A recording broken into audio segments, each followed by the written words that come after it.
guys, welcome to Abhigyan Academy. Let's discuss some important topics of ecology and environment in today's class. So, guys, let's see the topics in the ecology and environment, and let us start the topics with the basics. The first topic is your ecosystem. So what is ecosystem? Ecosystem consists the biotic and abiotic both the factors. It means it will include the community of organisms plus environment. It means the biotic and abiotic and the interactions in between them is considered as a whole as the ecosystem. Now, what will be there in the ecosystem? The producers, it means the plants, and these plants or producers are also called as autotrophs. And after this, the producers will be consumed by the consumers. These consumers will be, the first one will be the primary consumers. After then, the primary consumers will be further consumed by the secondary consumers. After this, the tertiary consumers will be there.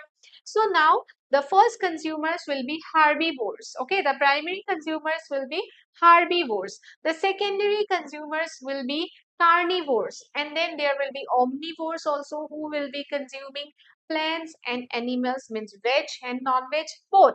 For example, you can give monkey. Okay, you can give monkey as an example of omnivore, and at the end, who will decompose these consumers? The decomposers. Okay, decomposers will include fungi and bacteria. They will decompose those dead organic matter. Okay, now what is the energy flow in the ecosystem? We all know that the basic energy source is our sun.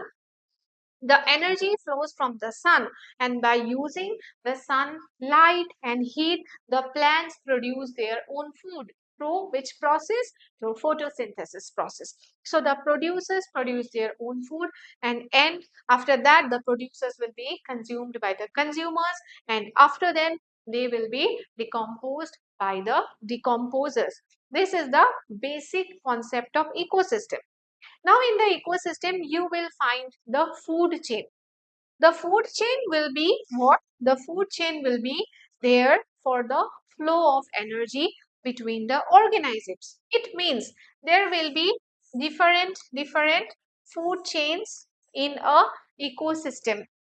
Okay, there will be different food chains in the ecosystem, and one chain will be interlinked with the other three, and there will be a flow of energy. It means the flow of energy will be like this in a unidirectional. Okay, there that flow will be unidirectional. So this is a linear flow of energy through organisms. For example, if there will be grasses here, grasses will be eaten by the grasshopper, grasshopper will be eaten by the frog, frog will be eaten by the snake, and snake will be eaten by the eagle.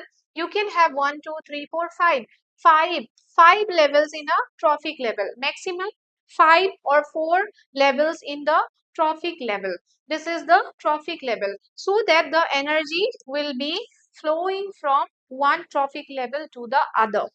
Okay, but in this concept, there is a concept of 10% law. We will see in the next slide how the energy is transferred from one trophic level to another. It is not 100%, it is only 10%. The flow of energy in each trophic level will be 10%, and the lowest energy will be received by this apex level consumer. Okay, the apex level consumer will be receiving the lowest amount of energy. So after food chain, we will talk about the food web. What happens in a food chain? What is the limitation of food chain? What happens if there is a grasshopper eating these grasses?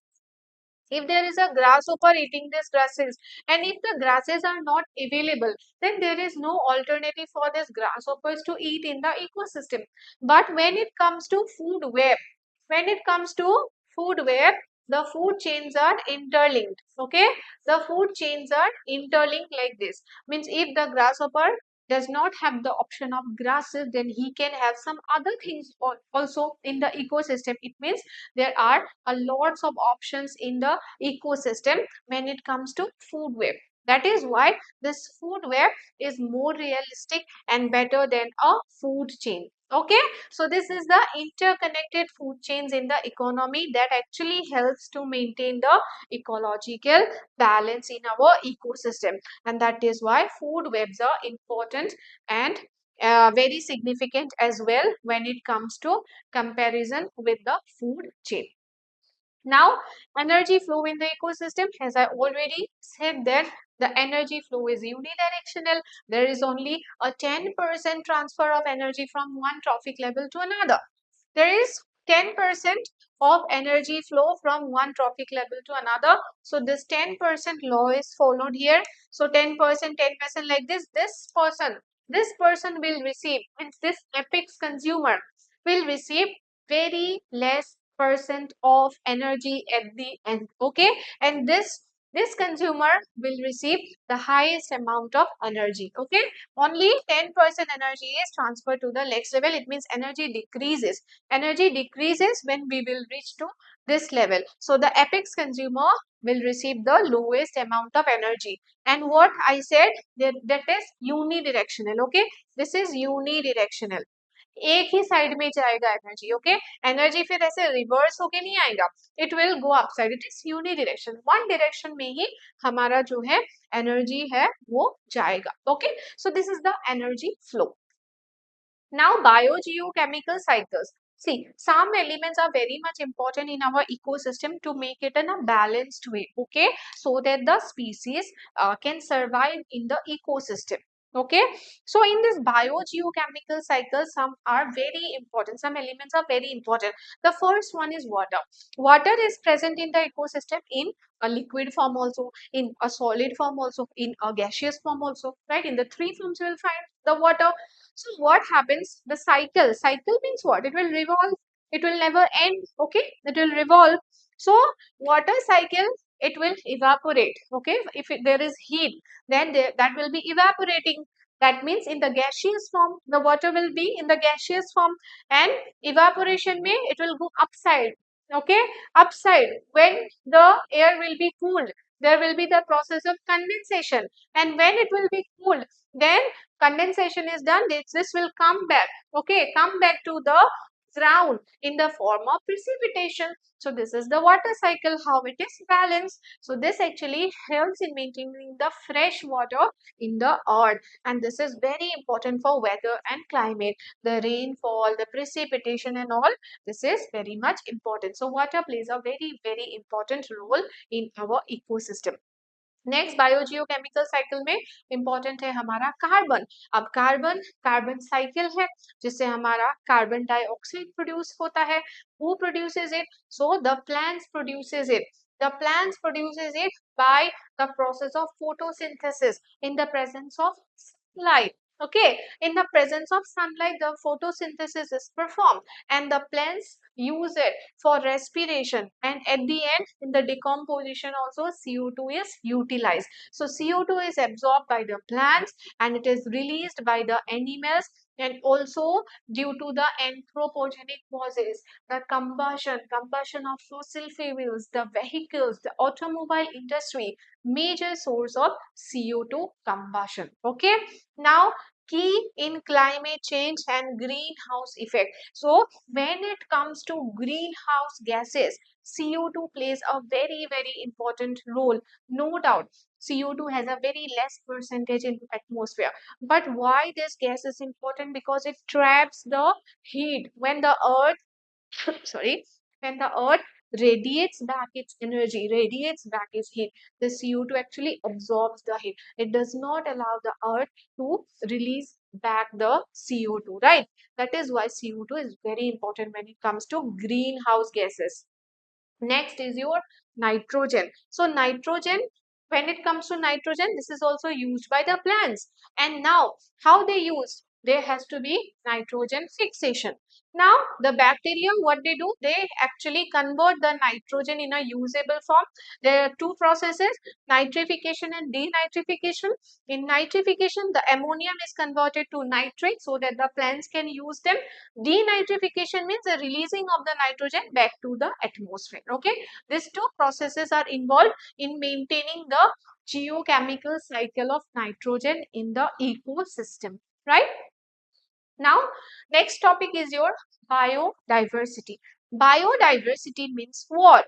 There is a region where the species richness will be very high. There will be different species available in that area. It is called the biodiversity. Now, variety of life forms on the earth. The plant species, the animal species is different life forms on the earth. So this is called the biodiversity. There will be some regions on the earth where the biodiversity will be very much high. It means there will be a lot of organisms, plants and animals. Both the organisms will be found there, right? So that will be called as the rich biodiversity region. Okay, now what will be the levels? The genetic diversity will be high, species diversity, ecosystem diversity. These are some of the levels, like the diversity in the genetic phase. Species diversity, diversity among the species. Ecosystem, different ecosystem. Okay, there can be aquatic ecosystem, there can be terrestrial ecosystem, different ecosystem, different diversity. In India, we have 17 mega biodiverse, means in world. In world, there are 17 mega biodiverse countries, and India is also among the one. And India may total there are four regions. India may there are four regions that are considered as biodiversity hotspot. It means biodiversity hotspots मतलब क्या है?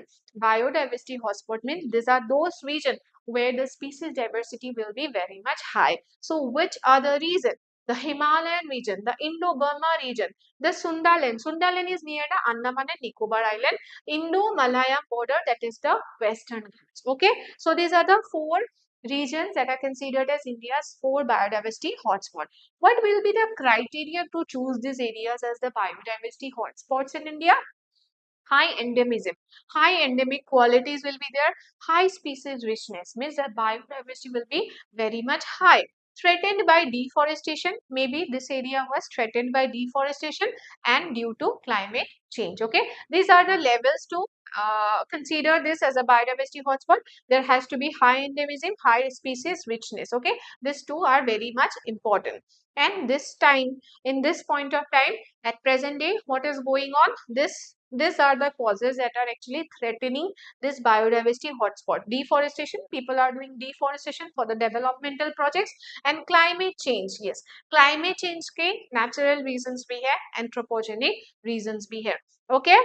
Now, conservation method, if you will see the conservation methods of the biodiversity, then there are two main methods, in situ and ex situ.